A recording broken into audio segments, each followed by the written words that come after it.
have seen movies that we hate. I have been in some movies that I hate. You have seen some of my movies and you hate them, the Oscar winner said.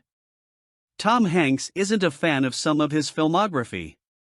In an interview published with The New Yorker on Sunday, the 66-year-old actor discussed how it may not be fair to judge a film after a single first viewing.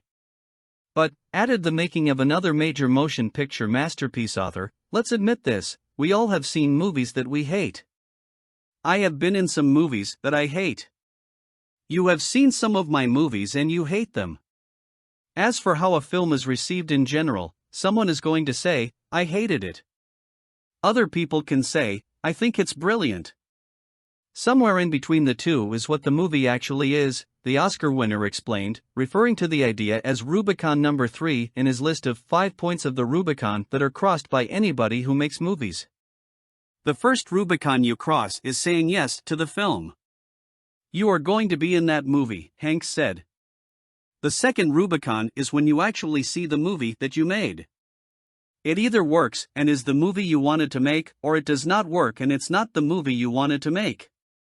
The commercial performance of the film, Hanks said, is the fourth Rubicon, because, if it does not make money, your career will be toast sooner than you want it to be. That's just the fact. And the fifth and final Rubicon is time, which the actor illustrated with examples including It's a Wonderful Life, which became more popular and beloved much later than its 1946 release, and his own 1996 film, The Thing You Do, which he wrote, directed, and starred in. I loved making that movie, Hanks said. I loved writing it, I loved being with it. I love all the people in it. When it came out, it was completely dismissed by the first wave of Vox Populi. It didn't do great business. It hung around for a while, was viewed as being some sort of odd, kinda quasi rip-off of 9 other different movies and a nice little stroll down memory lane.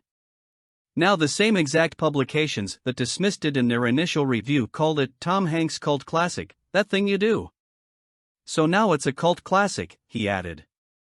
What was the difference between those two things? The answer is time. Hanks' comments about his own films come after, earlier this year, he admitted that he can't watch some of them. As the actor said on a January episode of The Great Creators with Guy Raz podcast, I wrestle with authenticity. I wrestle with the difference between lying for a living as an actor and lying to myself as a human being. Hanks went on to say shortly after that he doesn't watch some of his own films, including his big hits, because he sees the falsehood in them. I see the loss. I see that one time, oh, man, I missed that opportunity.